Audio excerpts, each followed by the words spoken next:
আসসালামু আলাইকুম। আমাদের বাড়ির ছোট সদস্যের হঠাৎ করে মনে হয়েছিল যে দুধ সেমাই খাবে। তো বাড়িতে যেহেতু লিকুইড দুধ ছিল না, সেজন্য আমি ওকে বানিয়ে দিয়েছিলাম আমুল স্প্রে গুঁড়া দুধ দিয়ে এই দুধ সেমাই। তো আমি কিভাবে ওকে দুধ সেমাইটা বানিয়ে দিয়েছিলাম সেটাই আপনাদের সঙ্গে শেয়ার করব। সেমাইটা বানানোর জন্য আমি এখানে নিয়েছি ২ প্যাকেট আমুল স্প্রে দুধ, হ্যাঁ এটা গুঁড়া দুধ, আর নিয়েছি ১ বাটি মতো সেমাই। তো আমি কাজু আর কিশমিশগুলোকে ঘিয়ে হালকা করে ভেজে নিয়েছি। একই পদ্ধতিতে আমি সেমাইটাকেও ঘিতে ভেজে নিয়েছি।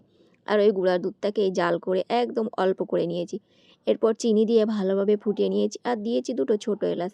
তারপরে ভেজে রাখা সেমাইটাকে দিয়ে ভালোভাবে ফুটিয়ে নিয়েছি। দেখতেই পাচ্ছেন সেমাইটা টকবক করে ফুটে উঠেছে। এরপরে দিয়েছি 1/2 চামচ মতো ঘি দিয়ে ভালোভাবে মিশিয়ে নিয়েছি।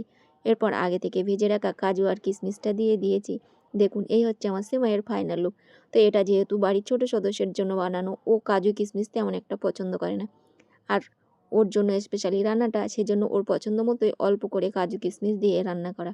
দেখুন রান্নাটা কিন্তু খারাপ হয়নি। সবসময় যে লিকুইড দুধ দিয়ে রান্না করতে হবে এমন কোনো কথা নেই। বাড়িতে থাকা উপকরণ দিয়েও কিন্তু বানিয়ে নেওয়া যায়। এই যেমন আমি বানিয়েছি। দেখুন কত সুন্দর হয়েছে।